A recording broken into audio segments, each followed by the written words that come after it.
The sooner the diamonds finish, the better. We need to outgrow the diamonds. We're here again, and today we have a special guest. His name is Mr. Chilipi Mogasha. Good afternoon and happy to be here. How would you explain in very simple terms what strategy is? How do you define it? Most companies, most organizations, and most individuals would like to win. How do you win when the odds are against you and you've got competition? You'll get 3-4 companies in the same industry in Botswana saying, we want to be number one. So just by definition, 80% of them are going to fail because there can only be one number one. Strategy allows you to fail going forward. If you are in the same place, you're already losing. You are failing in the pursuit of excellence rather than staying in mediocrity and accepting your present situation. So maybe it's not so bleak. A lot of pundits are very skeptical and negative about Africa. We've had the strategies that you are describing, Would you say, from what you just described, that it's progress but not achieving the targets? Everyone in Botswana right now, you are part of the most fortunate, most prosperous, healthiest, richest, wealthiest set of human beings to ever live. The fact that you can actually post on X and Facebook that life sucks is evidence of your privilege. The same guy that goes to MIT, is born downtown in Milwaukee or whatever, has an idea, and then the next thing we have $1 billion company. I mean, why can't we produce the same thing from Kanye and Zonshambe? I studied the question. It intrigued me for quite a long time. So I've studied it at length and gone through various phases of trying to come to an answer on that. Maybe we are just not as smart as the people in the West. Even if it is not the case, we are still pending to prove ourselves. Chilipi Mogasha, a true leader in strategy and operations who brings a wealth of expertise to the chat. As director, head of operations, and senior strategy consultant at Innolead Consulting, Chilipi has an extensive background in business consulting, strategy, and project management, a career that spans 20 years. With a proven track record across public and private sectors, Chilipi has successfully led projects that bring strategy and practical execution. He's even played a key role in developing Botswana's national transformation strategy for Vision 2036, helping to shape the nation's policy direction. Known for his expertise in strategy, change management, and capacity building, his insights have consistently driven long-term success for organizations. We are thrilled to dive into his journey, learn about his strategic approach, and uncover insights on transforming businesses' operations for sustainable growth. For well-being and happiness, he is a regular marathon runner and meditator. Let's dive in. Hi, this is Wabana Kangwanyane from Growthwell Podcasts. We're here again, and today we have a special guest. His name is Mr. Chilipi Mogasha. Welcome, Growthwell Chili. Good afternoon. And I hope you're good calling you Chili. I'm happy with that. Good afternoon and happy to be here. Great stuff, and I'm really looking forward. We're talking strategy today. What is strategy? You've done so much work in the area of strategy, so we expect a lot of insights. And you've impacted a lot of organizations here in Botswana, and I know some even outside Botswana, on how they organize their strategy work. But before we get into those hard technical issues, I just like to start on a light moment. And I usually start just to make you comfortable. One of the things that I always try to match work with who I am. They say when there's a very good alignment between who you are and what you wake up to do every day, it really puts you in the right level of flow. So of late, what I've started doing, I'm sure you found that out, that I try, when I do speaking assignments, I do a little bit of a jive. Yes. So I do a bit of jive because I grew up really liking dancing, and I said, let me experiment with this thing. I don't know how it will go down with people, but sure, man, it's gone so well. I mean, whenever I start, the whole crowd will stand up, also start doing a jive. They get into a good mood of listening to me. Again, everybody who goes on stage gets a little bit of butterfly, so it also chills me in terms of readiness for a speech. So that's what. On a positive note, I think it's quite cool to match who you are and the work that you do. Then it becomes quite easy, Indeed. I'm a big fan of the podcast on an increasing basis. I watched a few of the last videos, especially the one with Keith Jeffries. I've seen you dancing, and I saw you try to get a bit of excitement out of the auditors in one of your recent videos. But strangely enough, and many people will find this strange, I'm an extremely reserved person. So actually asking me to speak about myself doesn't necessarily relax me. Very well. But I will start in the traditional sense with the roots where I'm from. Okay. My parents are from, or were from, because they're no longer around, they're from Siroe. And therefore, from a cultural and traditional point of view, that is where I am from. However, in a practical sense, I am really from Gaborone because I've spent my whole life in Gaborone. So are you one of those people who come from the village and you deny yourselves and you tell us that you are from the city and not from the village? Yes, and you embarrass us. I'm from Twening, broadest Lidumang. That is where I associate with. And every year I've spent 1 to a maximum of 2 weeks in Siroe. So that's not much to create. The memories are vivid, but they are based on very short intervals. And I've also observed over time, my parents had said they would retire to Siroe when they when they were done with the city, but they never did that. And ultimately, I realized most people are in a bit of denial, but there's very little going back once you've tasted city life. True, that's true. Now, Chili, on the, I mean, that's your background, but and we'll talk about your resume in terms of your work and what defines being work. But would you extend a little bit? I know you just confessed being a reserved person. Yeah. But how would you define a Chili? Yeah. How would you like the world to know you or to have known you after you pass away in 120 years' time? I would like to be known as someone that is different. I think different. And I question everything. And maybe it is the questioning of everything that maybe will explain a key part of where my life is now. So, for example, for anyone who would like to know, I am not married. However, interestingly enough, I'm a big believer in marriage. I think it is one of the strongest, most positive social institutions ever created. But because I obsess over things and I ask too many questions, it took me too long to realize that.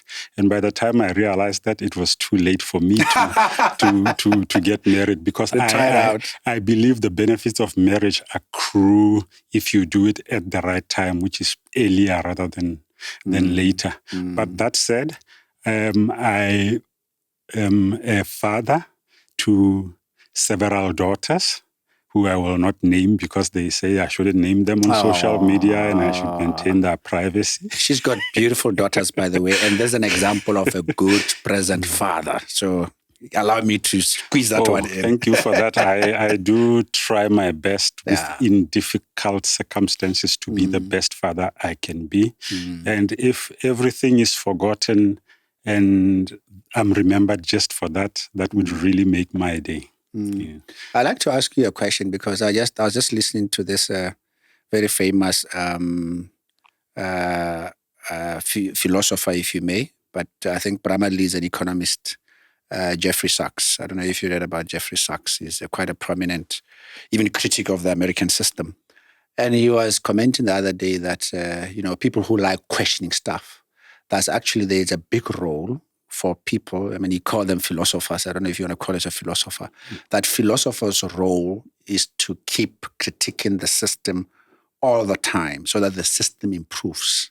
And that's the premise of why he's not a very popular person in the American system, because he's always taking it on. But he's an academic. He's a very well modern-day philosopher. And also reminds me of, the philosophers. I mean, one of my favorite philosophers is John Locke, the American philosopher, the UK philosopher.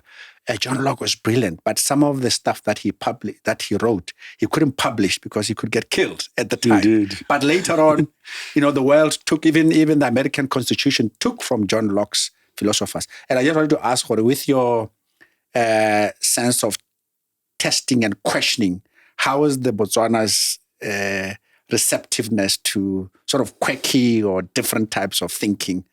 It's an interesting one. I, at some point, actually closed my Facebook page because I was getting lots of contradictory feedback on it. And as soon as I closed it, people were back saying, no, open it again. Actually, where we haven't been reading your post for long. So I find that when you are contrarian and you question things, I'm always surprised at the things that people believe should be off bounds in terms of discussion. However, the same people, when you meet them in private, they'll say, hey, keep talking on our behalf because you say the things that we would like to say, but we can't. Yes, we can't. So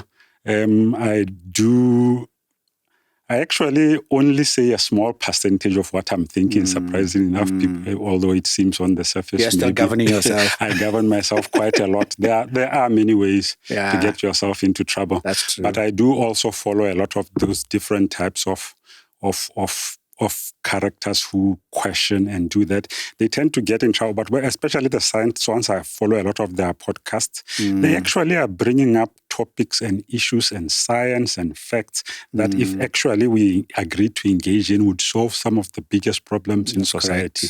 And a lot of the time, because if you can discuss a problem, there is no chance of solving it. And there are lots of those in our society that I'm sure will not be solved simply because we can discuss them. Sure. Okay, now let's talk about your resume in terms of your career and where we are right now. Then I think we need to declare to the audience that we are partners at Innolead. You are currently the operations director, and part of the shareholding at Innolead, and we've been together at this for 15 years. It's been a very interesting journey, and all the way I've loved it. So I think that's one side that we need to. The audience needs to know that I don't know if we are conflicted. But that has been an interesting journey. Indeed. I'll go to slightly before that. I started my career as an engineer, and I think I hope it's improved now. But career guidance at our time was maybe not so deliberate or so good because I ended up resenting becoming a civil and structural engineer without having deliberately chosen it. How can someone force you into a career? You did your civil structural MN at University of Manchester, am I right? Yes. Yeah. I was minding my own business, I think I was doing Form 4, Form 5 at GSS. And I was told there was a huge construction company that wanted somebody to sponsor, and I had been identified. So sounded exciting for me at that age. So because it was a construction company, the biggest construction company in Botswana at that time, I couldn't refuse the offer. And then because of the sponsor, I knew I'd probably always have ended up an engineer. But then I chose civil and structural because it seemed to be the one of best fit. So I don't know whether I actually enjoyed the career, but I always resented not having a choice. And because I was rebellious, I kept trying to drop out of university several times when I think it started with me refusing to get on the plane to go to Manchester in the first place. Really? For the first year? For the first year. I didn't want to get on the plane, and my parents somehow convinced me, just give it a try and let's see how it goes. Convinced or tricked me. And I went with it through the time. But a lot of there was that, it's almost a contradiction. I was enjoying the course, but resenting that I think the fact that I never got a chance to choose. And then by the time I got into the career, I got involved in many interesting projects. I think my first project was Game City. I remember the 24th October 2002. That was when the mall had to open, and we were nowhere near meeting that deadline with at least a week to go. So that's why I remember the exact date. I got to build the huge new hospital in Seroe. Okay, that's a Khoma. Is it a Khoma Memorial or something? Khoma Memorial. Okay. So, maybe funnily enough, the section of the hospital that they gave me to build was the mortuary. So maybe a good reason. Yeah, so maybe a good reason not to be buried in Siroya, because I'll end up, I don't know if that's the a good same place thing, that you end built. up in the same thing that I built, which also incidentally is where I made probably my first interesting career mistake. I remember I put the concrete beams for the roof 100 millimeters too low. And just about an hour after the concrete had been poured, I went and redid the calculations, and I was mortified, no pun intended. So I went to the then project manager and told him about the mistake. And I was half expecting to be fired, but his response was quite interesting. He was excited. He was over the moon. Excited over the mistake? Yes, because he said, if it had been any one of my other engineers, they wouldn't have told me. They would have kept it from me. They would have hidden the mistake. You are the only person I trust on this side. And those words stuck with me in terms of my view on mistakes and the like. So after working for 4 years in the construction industry, I knew if I stayed any longer, I would stay for too long. And it was also not an industry that was consistent with my values, to put it mildly. So I was looking for something different, and project management seemed to be the next best fit. And that's how I got to become aware that there was a company called Expert Group, which for those that are not aware out there is the previous name for Innolead Consulting.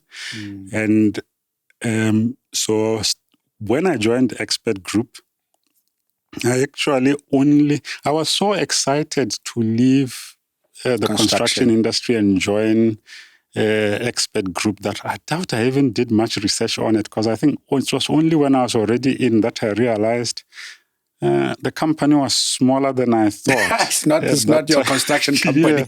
It was, I'd gone from a huge company to a very small company. And started off with a job that was probably of significantly less prestige to project manager for a large project, which was what I had gotten used to towards the later part of my career. But I was starting to do something that I liked, so that being in the wrong place feeling disappeared. So then project management, I did my first few projects. I was immediately shift off to Botswana, and I worked in Orapa for quite a number of years on projects. So my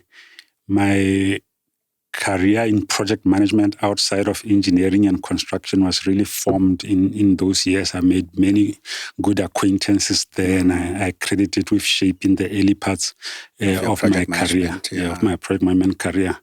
But as luck would have it, while I was in the project management space within Innolead, you were facilitating strategy, and I very naively at that time thought, how hard can it be? It's straightforward enough. So I jumped in, started doing. I thought it was easy at first, realized it was a bit difficult. Once I was in there, it wasn't as straightforward as I thought. But I was already in and enjoying it and very excited. So my career has been mainly project management with a lot of strategy, building it up over time. For now, since 2006, so that makes it 18 years going about. Yeah.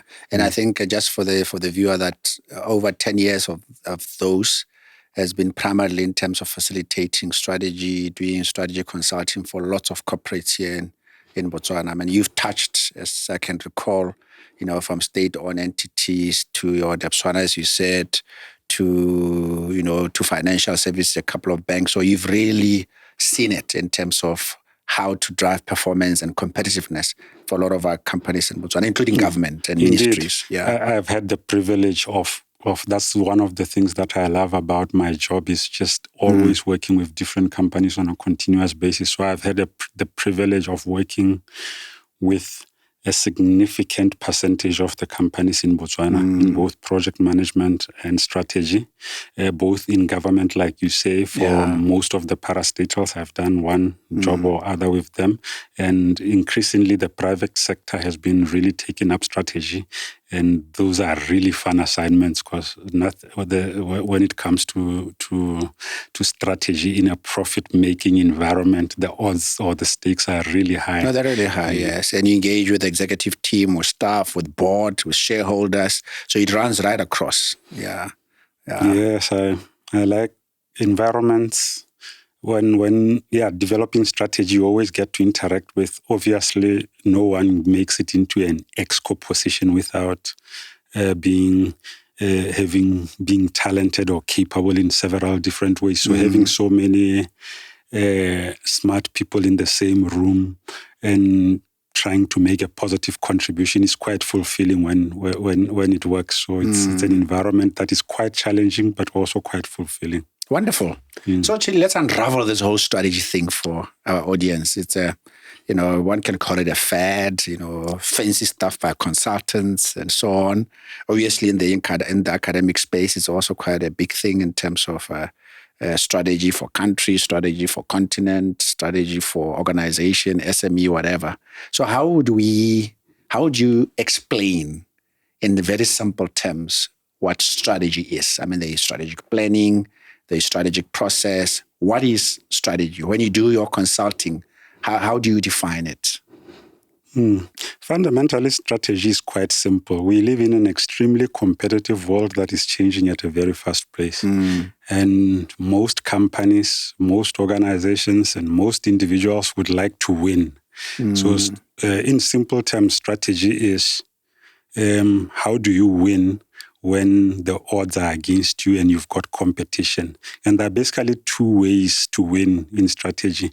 You either are going to be doing the same things everybody is doing, but just do them better than everybody does them, or you are going to find a way to do things differently. So we call that creating a competitive advantage and importantly, sustaining it. So if you can find a way to do things better than everyone else or do things better than everyone else to achieve your goals within a competitive environment, you have a good strategy.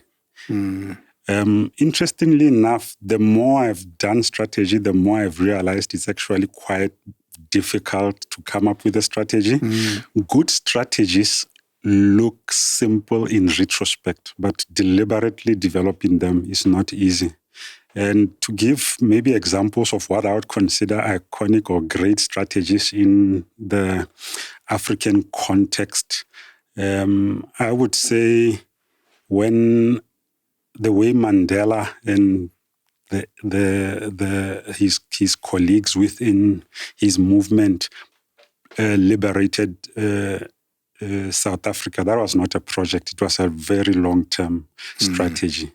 But even before that, the way I remember in history the stories of Shaka Zulu and his horn formation, the lion encircling, that is strategy. When the tactics of winning. Yes, and so you'll see it's almost synonymous with leadership most of the time. So when the three chiefs in Botswana went and asked for independence, that was strategy, not it wasn't an initiative. It was strategic and it had long-term benefits for the country. When the first government of Botswana decided on the partnership with De Beers, that was a very strategic decision. And these are decisions that placed Botswana on a path of winning for many, many years. And to broaden that, it's strategies at a national level, maybe if we start there, have been gaining prominence over the years. But where did it really start? National strategies started, most of them started really after World War II, more as plans because, interesting story, I was in Germany in 2018, running a marathon, which is one of the things I do. You didn't talk about, We'll talk about it probably at some point. So I was in Frankfurt, and everywhere I looked, the buildings were made of glass, and I was contrasting that with Paris and London and Berlin, where you have all these old buildings, almost like you are working in a museum when you are working in Paris. So I asked the taxi driver, why is every building glass here? It also had a bit to do with the fact that my time for the marathon had been the GPS signals bounce off glass buildings, so it was interfering with the marathon running as well. So when I asked him, I found the answer quite intriguing. He basically said that by the time the Allied forces were done with Germany during World War II, there was not a single building worth saving. They had flawed everything. Flattened it. That's when they were carpet bombing the whole city. So you can imagine there's Frankfurt, Germany, there was Japan, London, Britain, all those countries after World War, they had to rebuild. And you go to those countries, you see they did an impressive job of rebuilding. And that was when the concept of strategies at a national level really started. And over the years, now going into the 2000s, you saw the strategies for Qatar, Dubai, the United Arab Emirates, they became quite prominent with those. And then in Africa as well, it has really taken off. So you've got the 2030 plan for South Africa. I was in Zambia a couple of weeks back. They are very passionate about their Vision 2030. Okay. And a lot of buy-in is really bringing the country together. I know similar things are happening in Kenya and the like. And so Zambia is aspiring to be a middle-income country by 2030. Okay. Which coincidentally is what Botswana achieved around the time of its first vision or national strategy, which was Vision 2016. So Africa being a competitive place, well, that means by 2030, the Zambians have now caught up with Botswana as a middle-income country. Will be aspiring to be a high-income country. And then they will also probably come up with a strategy to do that. So it's lifting the whole continent in a strategic way. And there was always planning, but the strategies take it to a different level. So a lot of the planning in the African country, I found that in Zambia and other countries, they're describing a very similar process of national development plans. So plans are very different to strategy in that plans are just you determine concrete things you want to do, and then you deliver them as planned. It's almost like project, isn't it? It's like project management more, which enables strategy. And a lot of how those plans are done, they're usually 5 to 7 years, and they are done probably on a who shouts the most basis. So if your member of parliament is very vocal, you'll get the clinic in your particular area, you'll get the road, you'll get the hospital, you'll get the school. But it's not holistic in terms of its approach. It's not being looked at a national level. So what a national strategy does is it brings everything together on a longer time scale, a longer picture, more grand objectives, and then you tie everything together. And the current National Development Plan process, I believe we developed a transitional National Development Plan, and a lot of that was motivated by the need to now more deliberately align the national development process, national development planning process with the Vision 2036, because that's where the real value will then come. When everything on the ground is actually driven by a common national vision of a better Botswana, a prosperous Botswana, export-based economy, private sector-led, exporting to the rest of the country, talent, knowledge-based, all those nice things we say that we still need to achieve.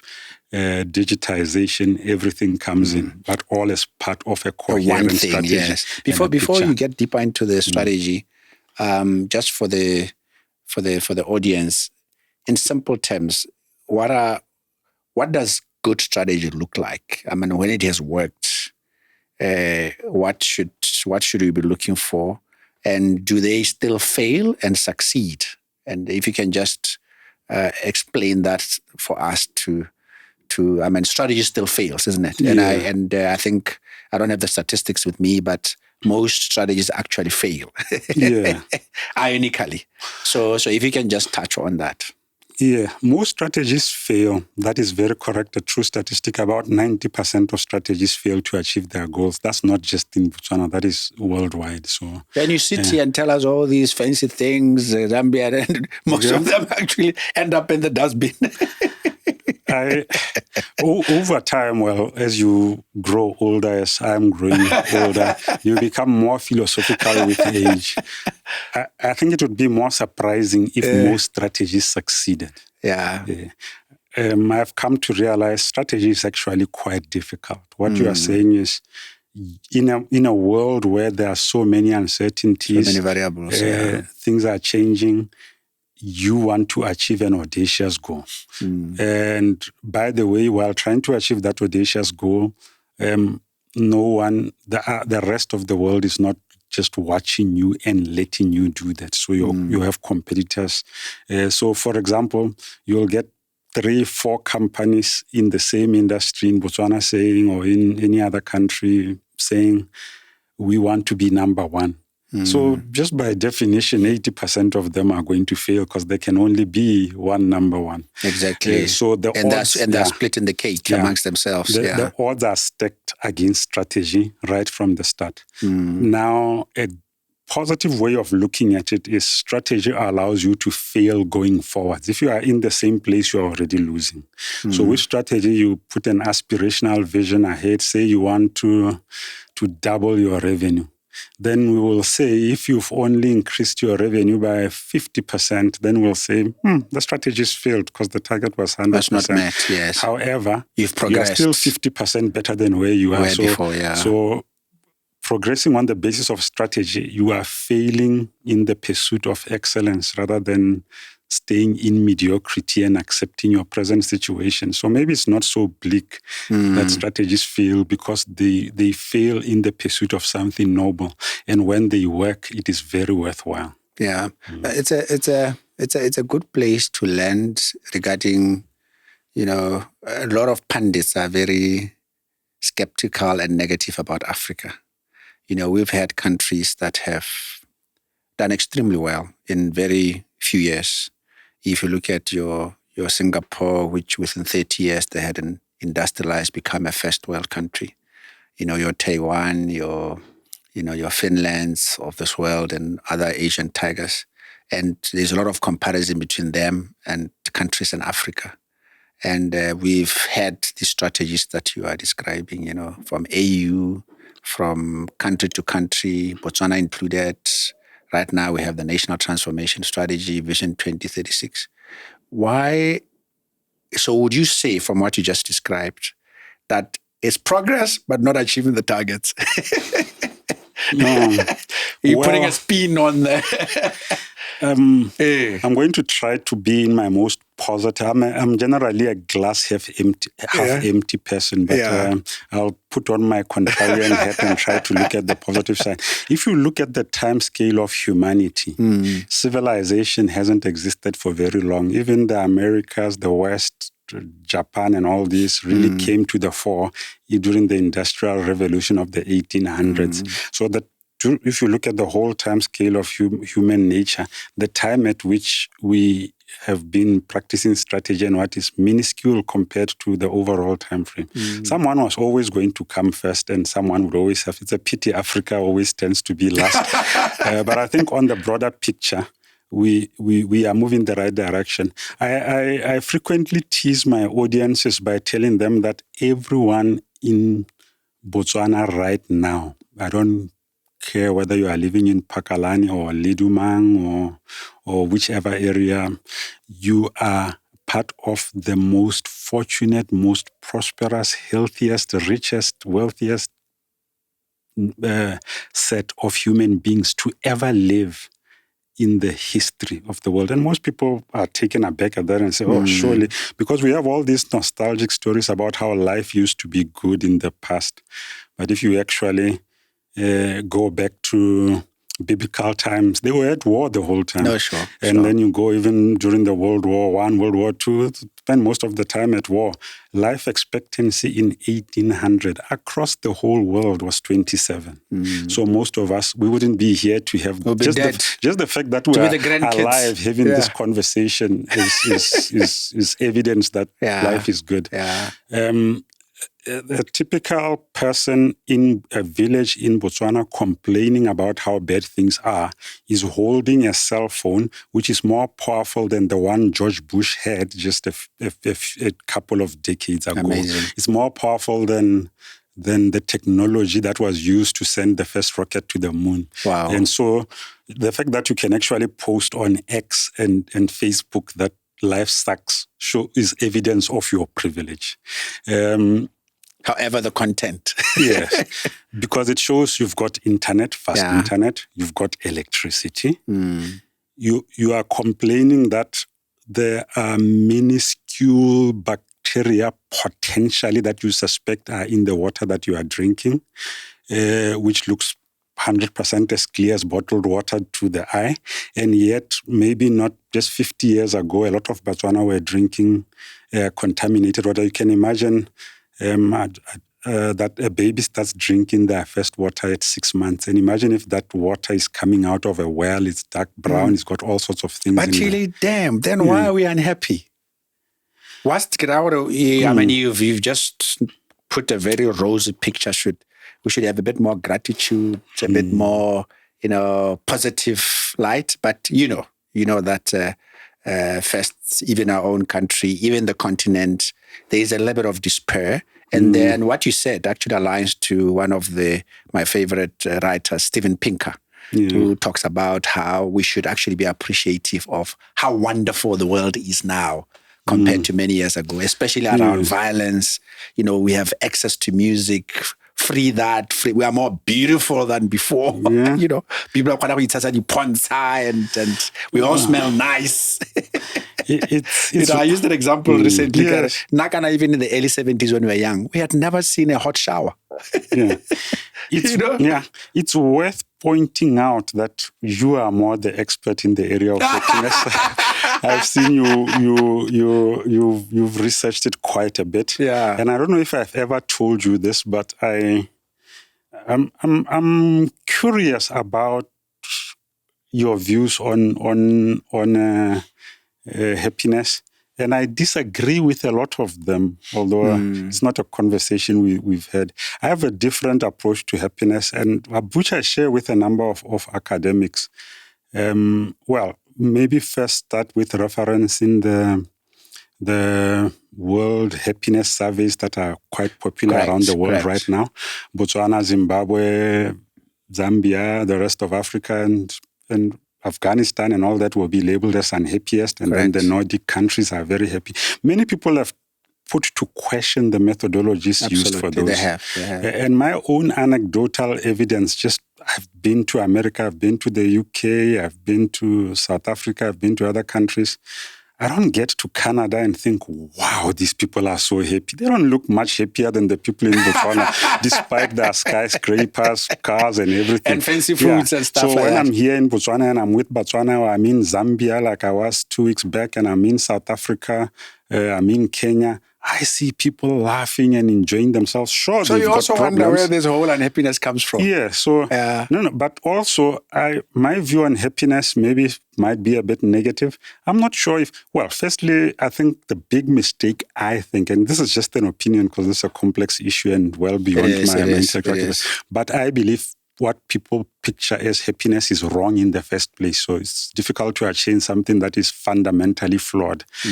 Happiness is not a destination. It is a process. And therefore, if you expect to one day get to a point where you are happy, you've conceptualized the whole thing wrong. That's right. Yes. That's right. Yeah. That's why the pursuit of happiness in the Constitution of the United States talk about pursuit, and most critics do critique it, just like you are critiquing. It's not. And I agree. Yeah, and you could also argue that happiness is overrated. A lot of the most positive developments in the world that brought us to where we are were driven by unhappiness. People were unhappy with how things were, and they chose to do something about it. So unhappiness is a force for good. And some have argued, maybe with some level of validity, that some of the reasons why Africa got left behind was when the weather is too good and you are too happy, there's vegetation, there's free food, animals all over. You can have a steak any day of the week. It's not cold like in the Nordic countries. Then you can be complacent because you are happy. And there, when someone is freezing half to death, they will invent this, they'll look at the kettle, imagine the steam engine, and innovate out of their unhappiness. So that pursuit of happiness is what drives things. And for you to pursue happiness, you need sadness to accompany it. Some of the greatest things, even at a personal context, our parents will do great things for us because they were trying to move away from what they thought would create unhappiness. But it's also strange, yes.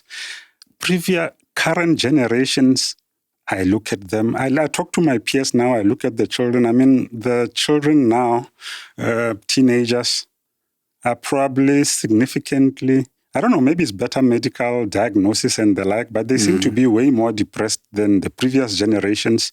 And I was looking at my father's birth certificate recently, and he was born in the 1930s. And I tried to imagine, how was life in Botswana in the 1930s? Because I'm told it was terrible in 1966. Comparatively. Well, if you tell me I'm living here in 2024, you tell me there was 1 kilometer of road, everybody traveled on a go-kart, there were no phones, there was nothing, there was no Facebook, there were no pharmacies, and there were no schools, no doctor available, no doctors. It doesn't exactly sound like the ingredients for happiness, but somehow they were happy. They were happier. They're happy. Yeah. I think let's contract. It is a very complex subject. Yeah. And just like you said, I've studied the subject for quite a bit. Happiness is not lack of unhappiness. They're not here. That's documented and researched. Indeed. In other words, it doesn't mean there's no role for unhappiness. Yeah. So, like you said, it's a very complex subject. I want us to get back to strategy. Okay, so wonderful. that we stay on the lane, because it is quite a complex subject, but it's very topical. So you'll come back and we'll discuss it. In fact, but let me tie it to actually what you are saying. You just made a profound statement that happiness is not necessarily the absence of unhappiness. Correct. Similarly, a good strategy is not necessarily the opposite of a bad strategy. They are quite distinctly different things. And you could also play around with words and say the opposite of love is not necessarily hate. You stop loving somebody doesn't mean you hate them. 100%. The opposite of good is not necessarily bad. So when you go down that rabbit hole, first maybe a lot of the time, for the longest time, and especially when the Botswana economy was going well, you could argue that what a lot of organizations actually had in place were not strategies, but operational plans.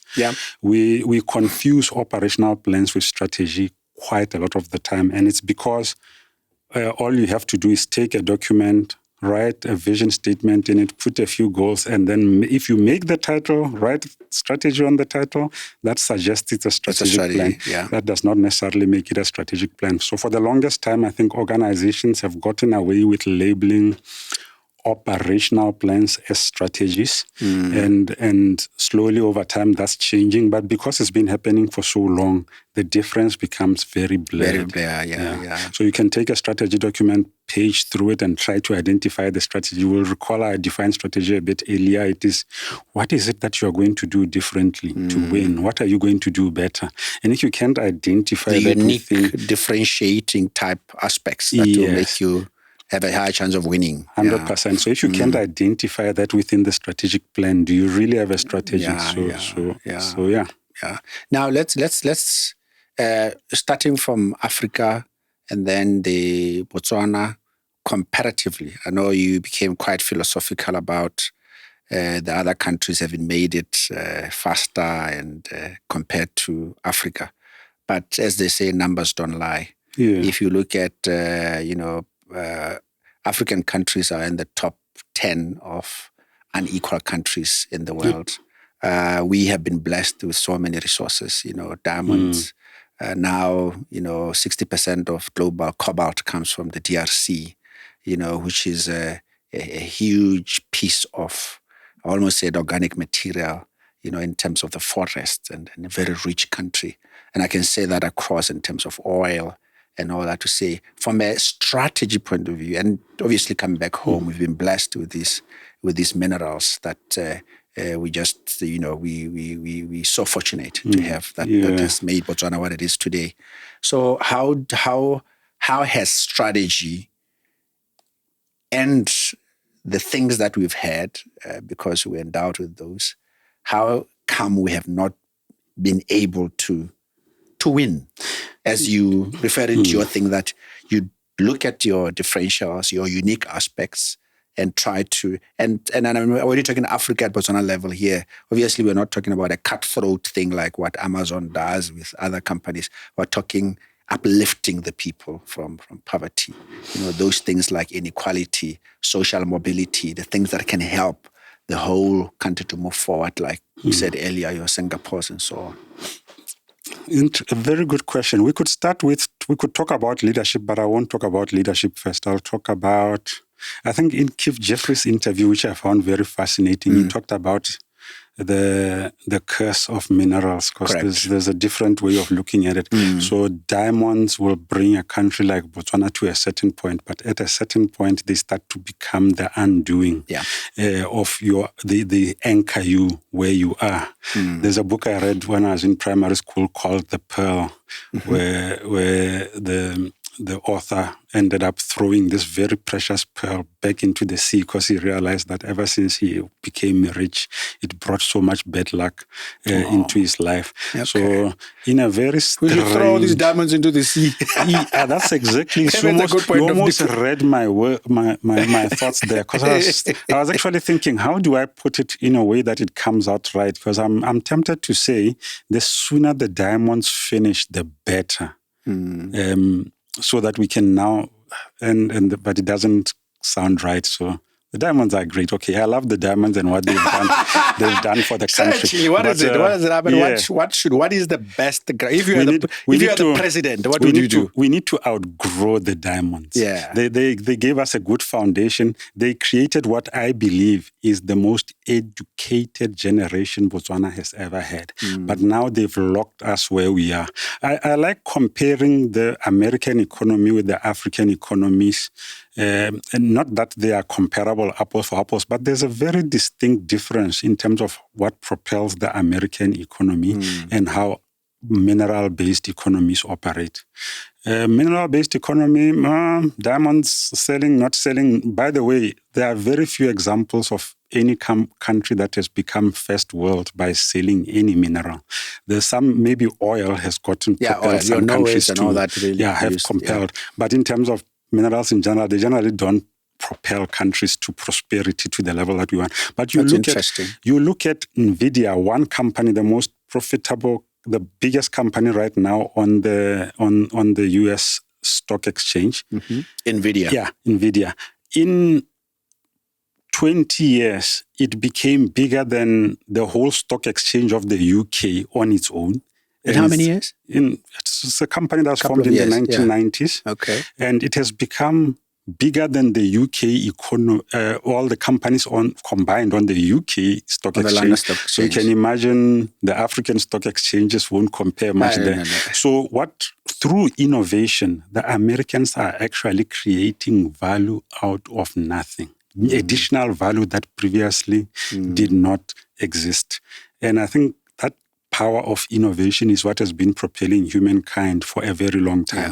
Yeah. So just in those 10 years, you look at the new companies that have been formed in America, they create all this value that actually gives you permission to print more money because the economy is bigger. You actually need to print more money. And people are becoming more prosperous because of that, because you are creating value out of nothing because of innovation. Then you bring it to the African context. There's only so much value you can create by digging a mineral out of the ground continuously, no matter how well you do it. At some point, it's a scarcity-based commodity. Yeah. Yes. It finishes. Yes, so at some point, you have to find ways to create new value through innovation. We do a bit of that, but not enough. And I think that to a significant extent is the reason why we are not progressing, because we are not creating new sources of value. Why not? The same guy that goes to MIT is born, downtown in Milwaukee or whatever, and has an idea, and then the next thing we have, is a $1 billion company. I mean, why can't we produce the same thing from Kanye and Zonshambe? The schooling is excellent, I think. I mean, you got people like you. Yeah. So why can't? What I'm saying is, you say those guys do that, and what's restricting us from thinking in that way? Because we all now with the internet, things have been democratized. Indeed. It's an interesting question, and delving into, I studied the question. It intrigued me for quite a long time. So I've studied it at length and gone through various phases of trying to come to an answer on that. I started with started with the most controversial hypothesis I could think of. And that was that maybe we are just not as smart as the people in the West. It's a proposition. You can't say that, young man. It's a proposition that offends, and it's initially offensive. I'm still of the view that even if it is not the case, we are still pending to prove ourselves in Africa, because everything we see... It depends what you mean by smart. Smart, are you talking classical definition of IQ? I'm talking about smart in terms of creating the things that we say uplift humans, creating medicine, creating technologies, innovating and uplifting people. So we are fortunate because of medicine, because of vehicles, aeroplanes, buildings, and all those. And by and large, those innovations didn't come out of Africa. Over time, I have found more sophisticated answers to the question. So Thomas Sowell, an economist in America, said it has a lot to do with the geography. Botswana, Africa's geography is unique in that the rivers do not create channels for transport. They are discontinuous. Even our longest river, is it the Nile? The Nile and the Congo, yeah. It's not a smooth-flowing river where ships can go up and down. But if you look at the whole of Europe, you've got all these rivers that were initially the flow of goods, then became the flow of ideas. And then they created an environment in which people were continuously trading ideas and goods, and that is what led to development. And in Africa, you were where you were because there was, a donkey cart can only take you so many kilometers, or a horse cart or whatever. So the lack of those rivers. So that was an interesting take on it. I'll leave that there. And then I will say now, my hypothesis, maybe far less controversial than the ones I started on, is that it comes down maybe to elements of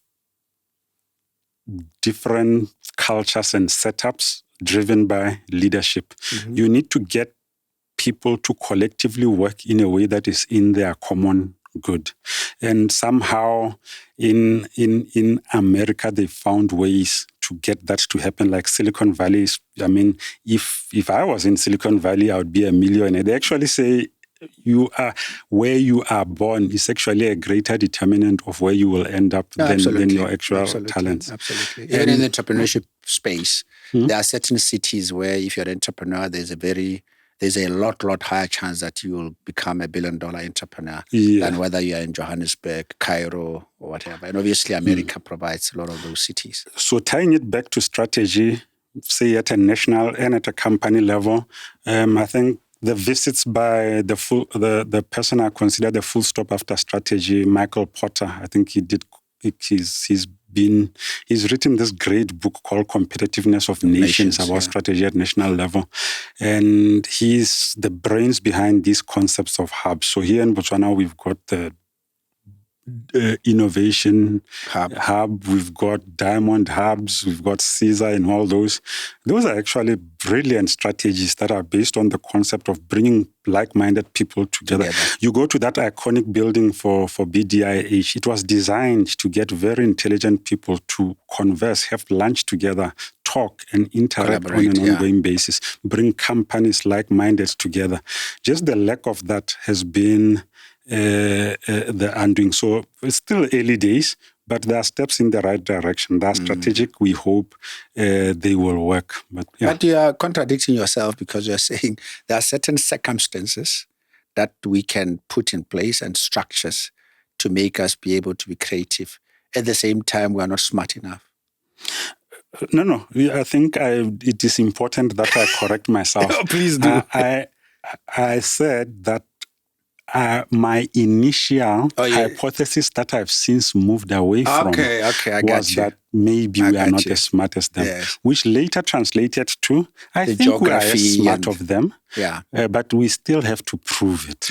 And my latest hypothesis is it's probably more around how we organize ourselves and to have more collaborative cultures that propel us, and the national strategies and visions that are work in progress towards that, and these national strategies. Do you think Africa, Botswana, others will join the industrial world soon in our lifetime? Not sure about in our lifetime. I'm not sure how much longer I have to wait. Let me give you 40 years. Let me give you 40 years for argument's sake. Yeah, there are many. There are many positive signs and reasons to believe. I think maybe also just tying it to the earlier topic of happiness and what is happening and the things we discussed around that. Human beings love to compare. So you could be in a poor neighborhood, but if you are the richest in that poor neighborhood, you are happier than everybody else because you are better than your neighbors. So Africa is on an upward trajectory, but because we are always lagging behind and even maybe sadly falling further behind other countries, it makes it look as if relative to everyone we are not making progress, but we're actually on an upward trajectory.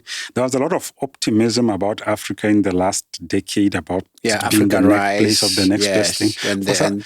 And double-digit GDP growth in some countries and so on. But for some reason, I've bumped into people from Malawi, from Tanzania. There's a lot of complaints that people are not happy, they are not making enough progress. But I'm optimistic that it definitely is going to explode. What I suspect will happen is the West will become extremely more prosperous, and Africa will also become, relatively to where it is, a lot more prosperous. But maybe one of the challenges we have in Africa is we are not determining our own fate. We keep saying, we'll come back to the issue of leadership. And I think it's an important factor in that. For example, the United Nations, the World Bank, and all those well-meaning institutions, I believe they genuinely want to help Africa. But as long as the decisions about what is best for you are other people's strategies and not your own, you will always be compromised. Not only that, you then become susceptible to their own agenda. So they will want you to progress provided it is in their own interest as well. They're a bit conflicted. So there are those conflicts. So what does America want? I know that the president of Kenya and all other top African leaders, they really want the whole Bretton Woods institutions, IMF, World Bank, to be restructured to have better representation of the developing world in terms of decisions and things like that. Yeah, so they say if you don't have a strategy, somebody will become part of somebody else's strategy. I think a lot of that is what is happening in Africa, and we need to move away from that. We need better. We need to better leverage our people and our talent and around our own ideas of what will work for us and gain and achieve success on our terms, not on somebody else's terms.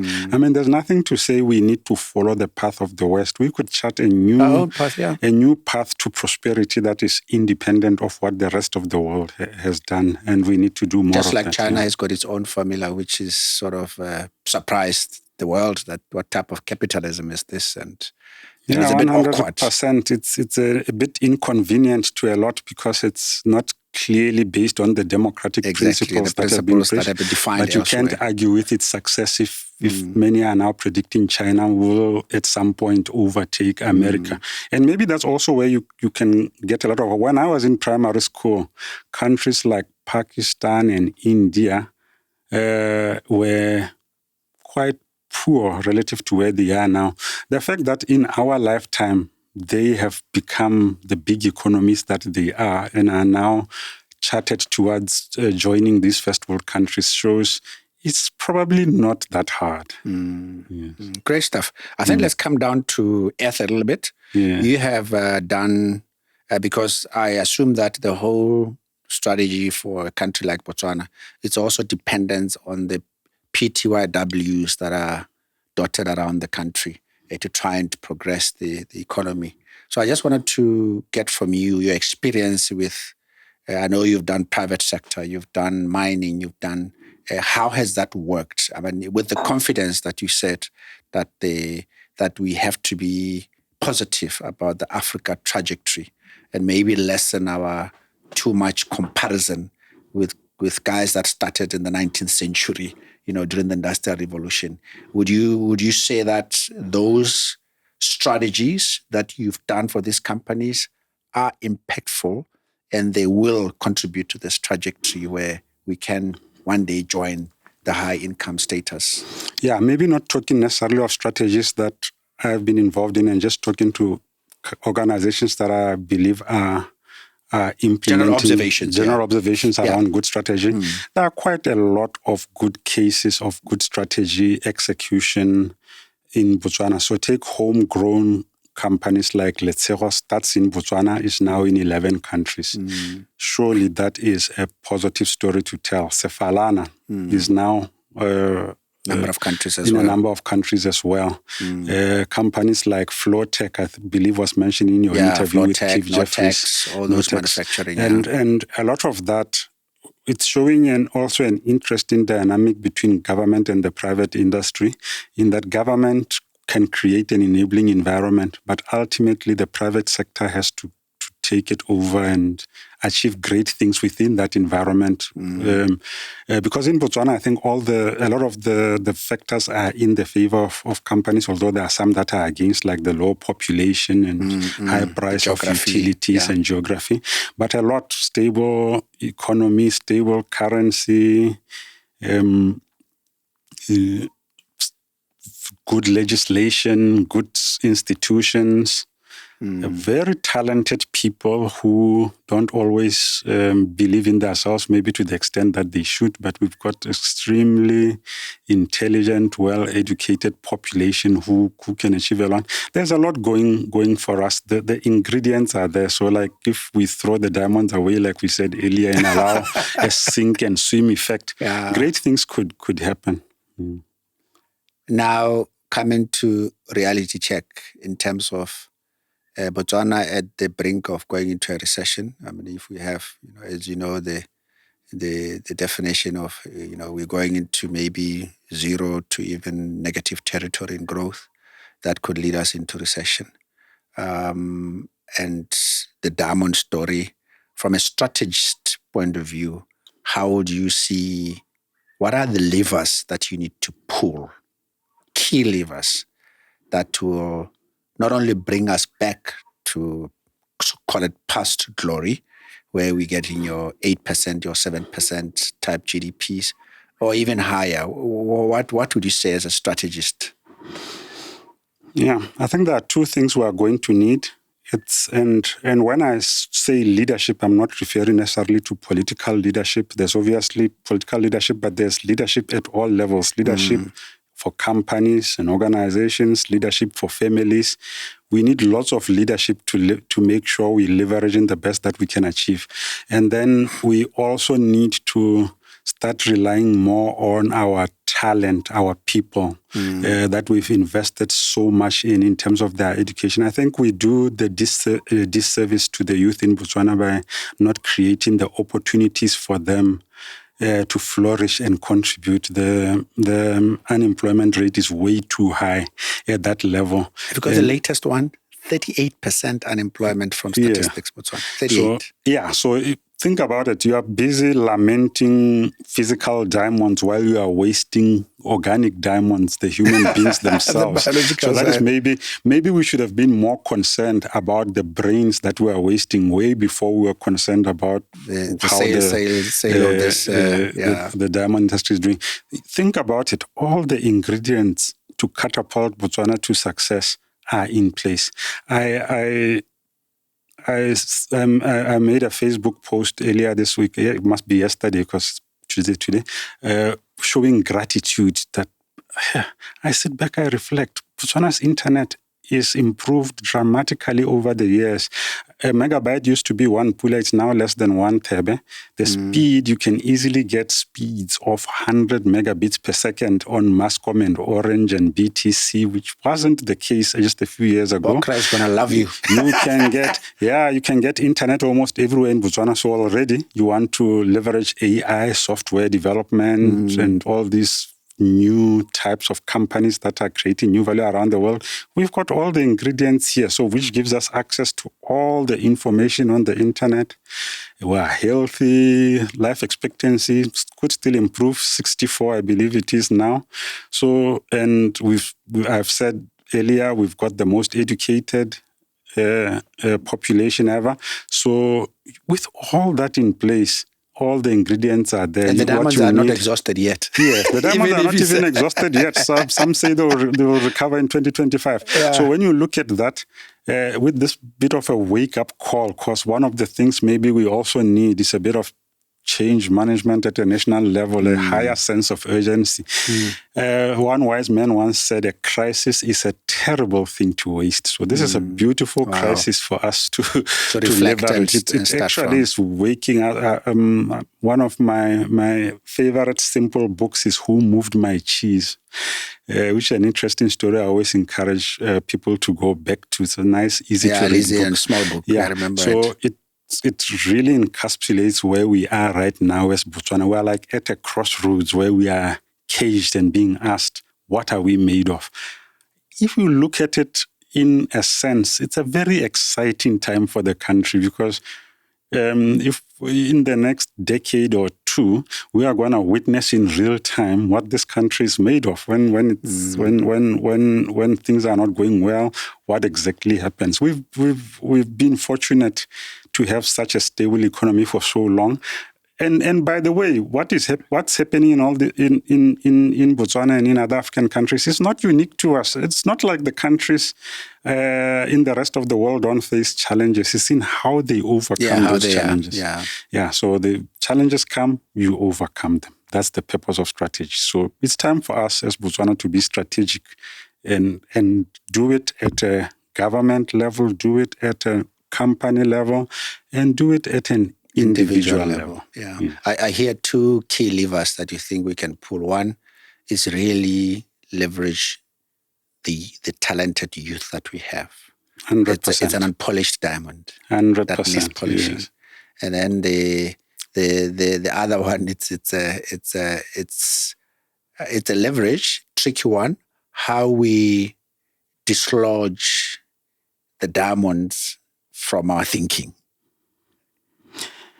The one only say, let's assume, let's throw away the diamonds into the sea. Keith Jeffries. That phenomenon. I know it's a phenomenon. I'll keep going back to what Keith Jeffries said, because he actually pointed out that diamonds have been in decline in Botswana for they've stagnated for the longest time. Yeah.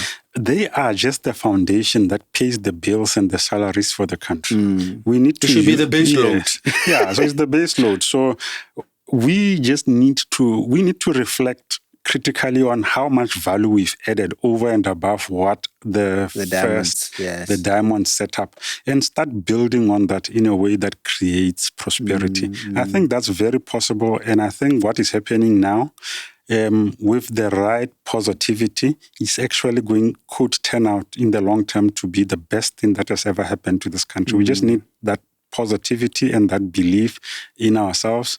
And that is why I think the way we lead leadership, you lead yourself, you lead your family, you lead those around you. The positivity is a very important thing. Wow. So much wisdom, young man.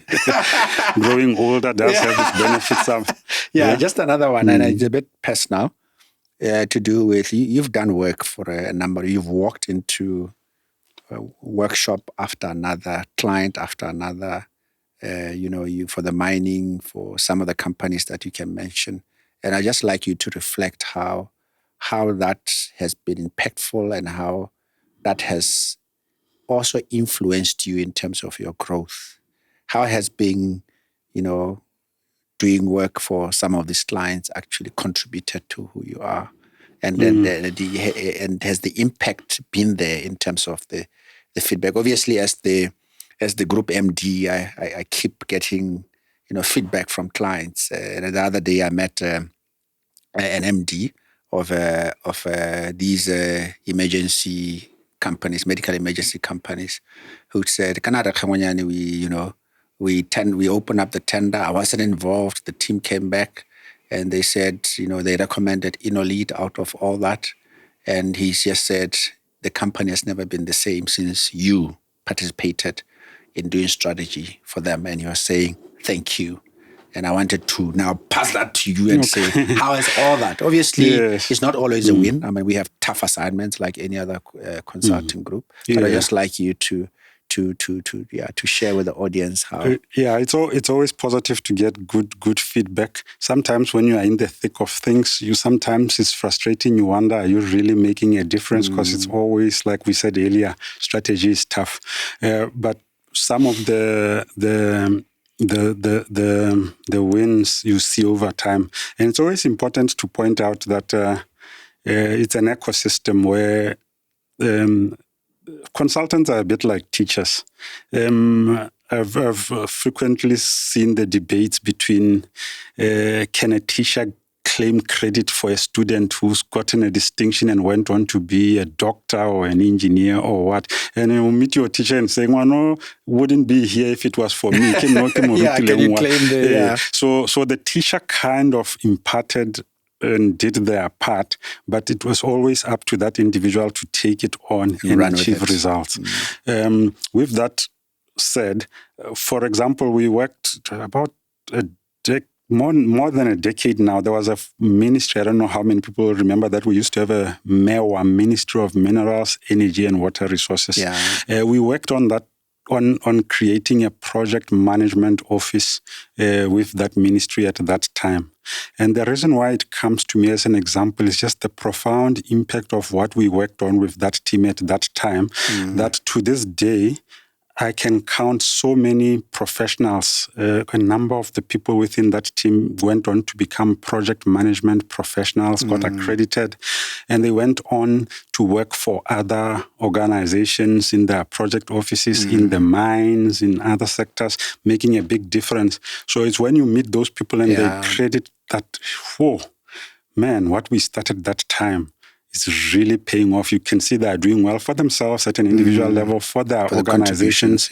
It's stories like that. And with Innolead and our impact, I think it goes back way before that in terms of just, I think Innolead was very innovative, even before it was called Inno, when it was still expert group, in being ahead of its time in terms of what project management can do to the country. Because project management, I think, well, one, it's taking a project and deliver it on time and on budget and all that. But sometimes we downplay how significant that is at a national and company context, because you are able to deliver results that empower and you are able to create governance and controls. That's why projects are not necessarily popular with everyone, because they create accountability and governance. So now we create all this community of PMI and Prince2 certified people, and they go out there and continue to make a difference, and they come back. And as you meet them in the streets, they'll tell you, whoa, what we started is really working. And so that is the softer side. You see people and their development, and you feel proud to have contributed in any way you could to have that. You also see the artifacts. So when you look at that ministry was responsible for very big utility companies in Botswana and other key parastatals. And even now, when you look at how the procurement documents and the like, you see mentions of things that the genesis was in that PMO. Correct. When you read a terms of reference and it says the project lead of the team will need to be PMP certified, and you will need a planner and a controller, and we want a Gantt chart in MS Project or Primavera, and you remember. You look at the templates and you can see where they originated. You remember doing that, and they cascaded, they were shared, which is a good thing, and other companies took them on. And I remember a pivotal time where the private sector, when I was working in the construction industry, I remember being baffled, like, the project management that described in the literature and the project management happening in the construction industry seemed to be worlds apart, not even the same thing. So I remember a pivotal time, just in the last 5-10 years, you start seeing all these private sector construction players calling you and saying, do you know a planner? Do you know a controller? Do you know a project manager with a PMP certification? Do you train in this thing? And then you see this is really making an impact. And it's when collectively, and then you go to other countries in Africa, like I've said Zambia. A few times, I was in Zambia and I could see their examples are still, they are in the same phase, just a bit behind where we are. So you can see how that excitement creates a community of people who make a meaningful contribution to the country. So I said earlier that success relies a lot, I think, on the culture that a country or an organization has and how it propels them forward. So collaborative cultures, I'm a big fan of those because they get talent to work together towards a common good.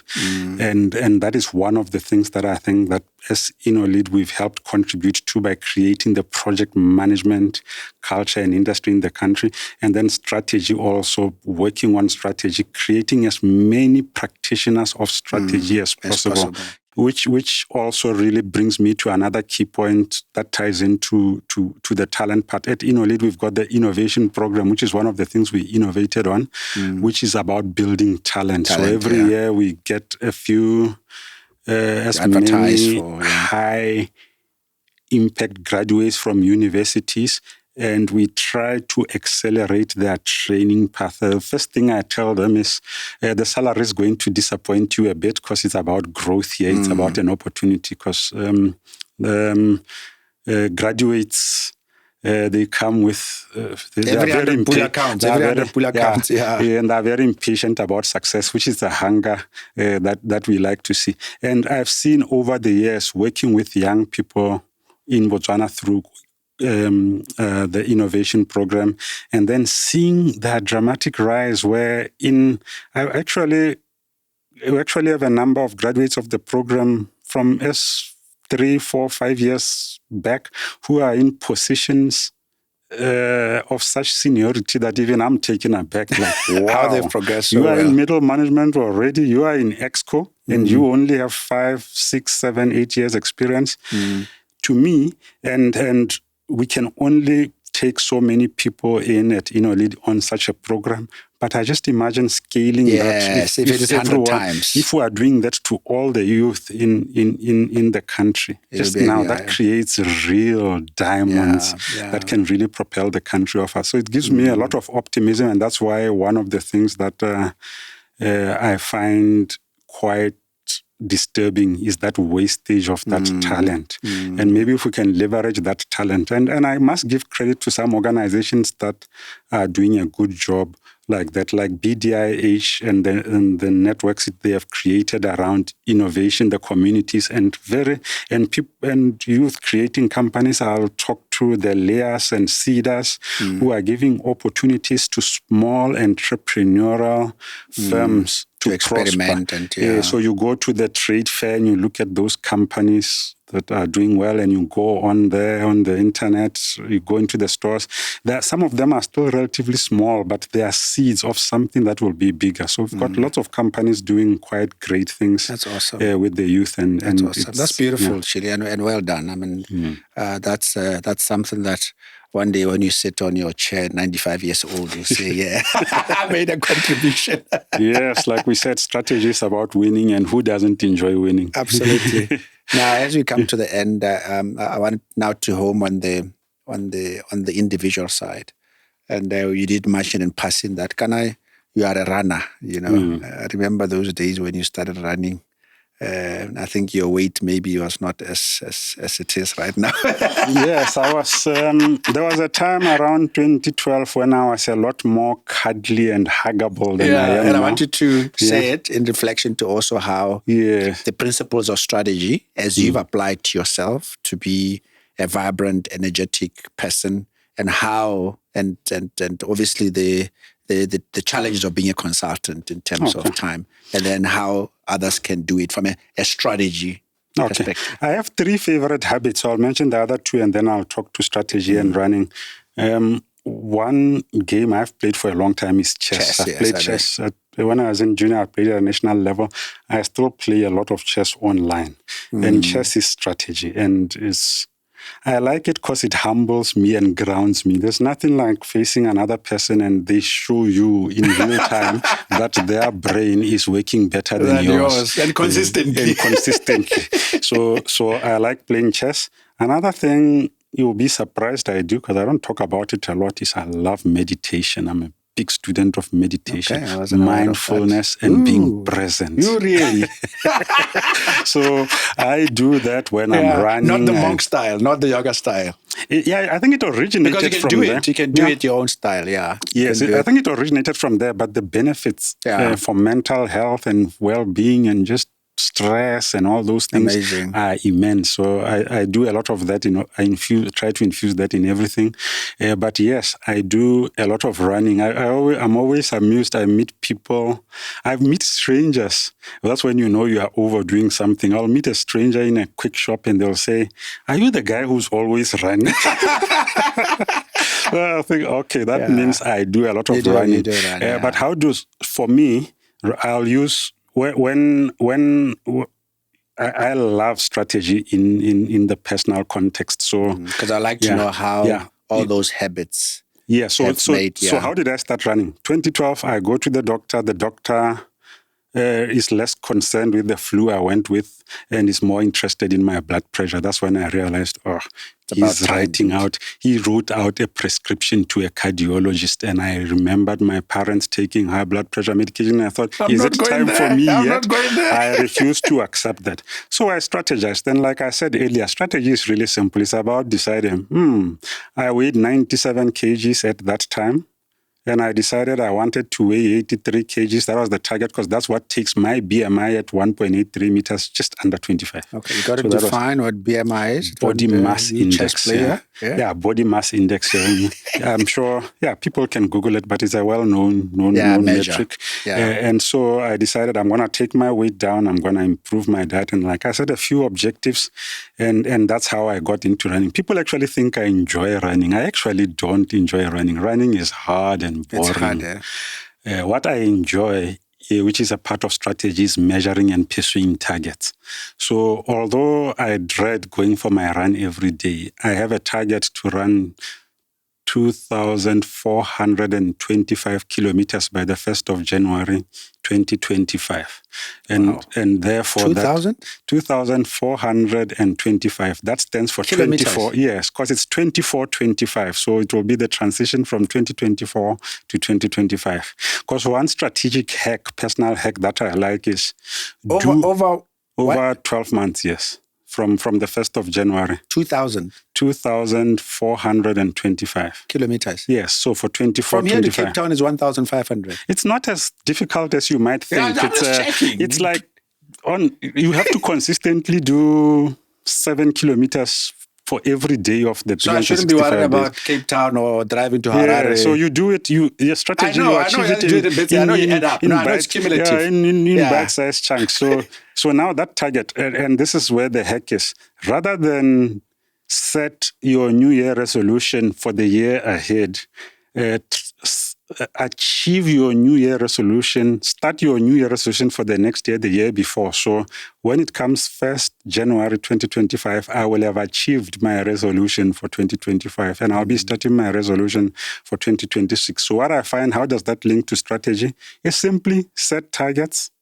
Once you've set those targets, determine, it doesn't need to be a 50-page strategic plan document. It can fit on one page, a strategy on a page. Just this is what I want to achieve, and this is what I'm going to do better or differently. Remember the definition we said about strategy to achieve that. And you just identify those things. It creates so many good constraining habits. So, for example, if you need to run, you're gonna control your weight.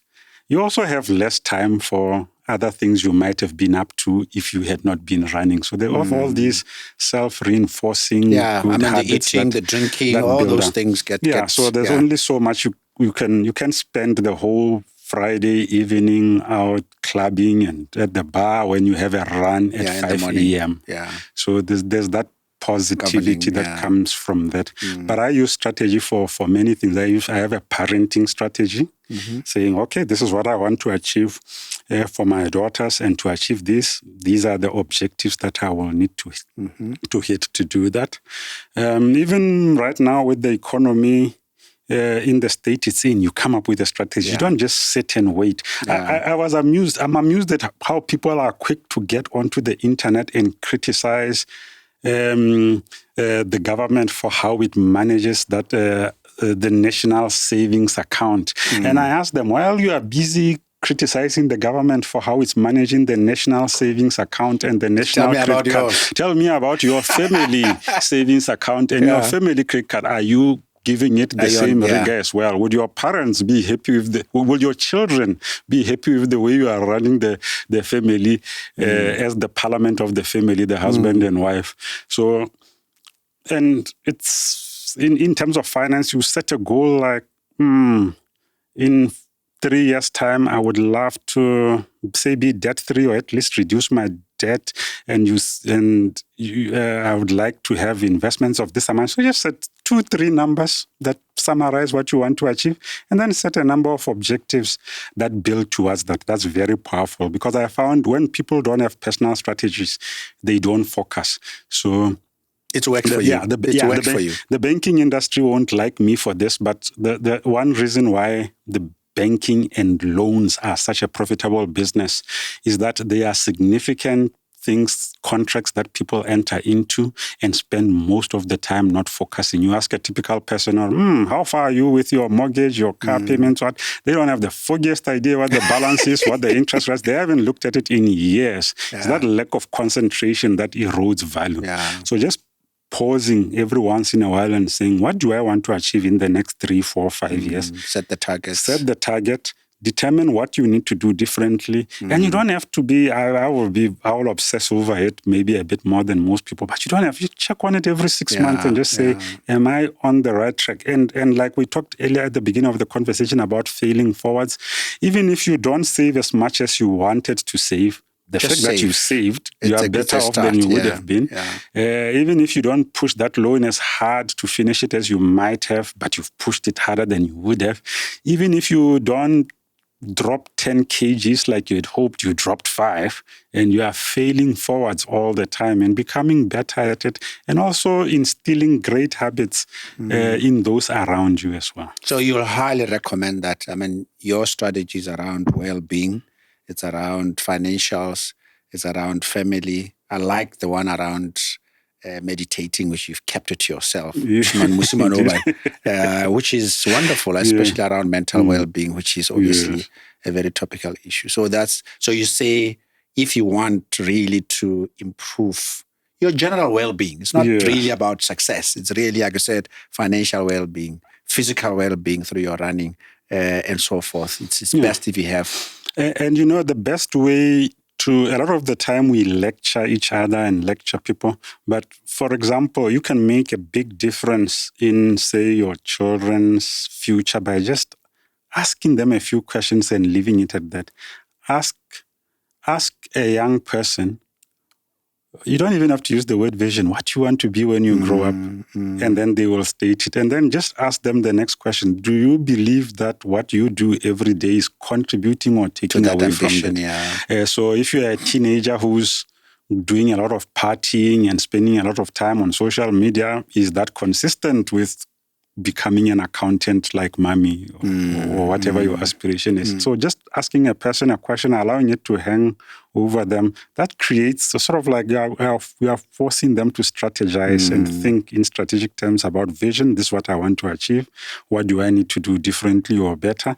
And if somebody is working in that direction, great things can be achieved. Excellent. Excellent, Chili. We've come to the end, and it's been extremely insightful. I've learned a lot as well. Okay. So, as we do at the end of the podcast, is there any books, any influence, literature that has affected you and you like to share with the listeners, with the viewers in terms of what has one of my habits is I read 1 to 2 books a week, which is the target on my. How do people read that fast? I'm a reader, but I can't read 2 books in a week. Well, yes, one of even one book I stuck. I talked a bit about positively reinforcing habits. So I listen to audible books while I'm running. You do audible books. 10 kilometers is an hour of reading minimum. And then you can also listen to those while you are driving. And so you can find time for anything if you try. Okay. So, but I'll try to recommend the books which I think are relevant to where we are now as a continent. All the Jim Collins books are good. Good to Great, Built to Last. But a good one is How the Mighty Fall. How the Mighty Fall, yeah. How large companies can eat dust. Yeah, about capitulating into irrelevance, either because you became too complacent, you started to believe in your own wonderfulness and all that. So there will be those Jim Collins books. There's, of course, A Sense of Urgency, which is a new release by John Cotter. Okay. I think everyone in Botswana, we should read that book, A Sense of Urgency by John Cotter. I don't know whether to share this one, because if enough people read it, then I might lose a significant competitive advantage in my own personal strategy. Yeah. But life is a negotiation. You are always negotiating with your children and probably losing most of the time. I know 90% of husbands admit to losing every single debate with the head of their families. They are the ones who are admitting. You wouldn't understand. I wouldn't understand. I can't relate. You are negotiating at work, even in things that are may seem trivial, and then there are big stakes negotiations. So one of my favorite books is Never Split the Difference. Never Split the Difference. Never Split the Difference by Chris Voss. He was in the FBI, and the reason why his methods are so compelling, they didn't originate from the academics. He was an FBI negotiator for people that had been kidnapped and what. So when you are negotiating with a terrorist, you can't say, bring back half my child. And I'll take the other half. So that's why the title Never Split the Difference. Okay. And what he found was when he came back, and now he did a lesson sharing with the academics around Harvard Business School. He was killing them in negotiation, and they couldn't see how he was doing it. Outside the military now. Outside the military, they had all these frameworks. Like there are all this literature on negotiation. From academic, and he actually managed to prove that a lot of that literature made lots of logical sense, but in real practice didn't work. But his principles, I find they really work. And I use them to negotiate with my girlfriend, with my children, and with you as well. Don't try that on me, dude. So that's a book I'd thoroughly just say the name again. That's one that I was Never Split the Difference by Chris Voss. Chris Voss. So you got that one, you got Jim Collins' books, and then John Cotter. Those are the 3. Yeah, and I'd maybe just add autobiographies in general. I think listening to the opinions of other people that have been successful is good. You take someone like Elon Musk. I like him because he's a mixed bag. He's talented, he's controversial, he's imperfect. I think he's got like 3 or 4 divorces and kids that are not talking to him again. But and the whole world is against him. And somehow he achieves great things. Yeah, it still carries on, And then there's Steve Jobs 2.0. Okay. Because Steve Jobs 1.0, as he puts it, was not the nicest, greatest leader. Yes. So on He reflection, quite nasty, he became quite a different person later. So listening to autobiographies is also a great way. And there are lots of podcasts. If you are allergic to reading, which some people are, go on to podcasts like this one. Listen to just other people's opinions. And I'd say, open your mind. One of the best things you can do is to listen to people who don't have the same view on life. Absolutely, different perspectives. I listen to a lot of the debate on Facebook and X, and people have already entrenched in their situations.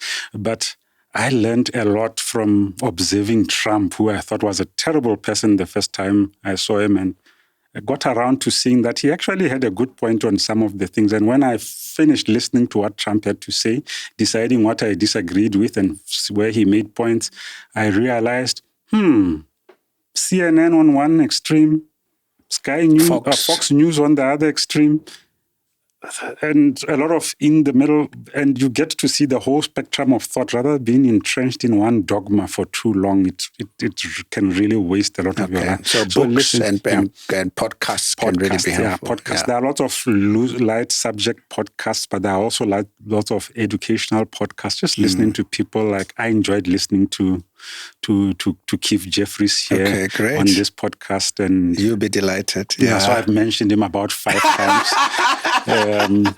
That was, I think that one was enjoyed by so many people. It probably gives you an idea of what other guests you should bring on. Absolutely. We're looking forward. Because it's discussing topics that build us as a nation. Is really important. Thank you.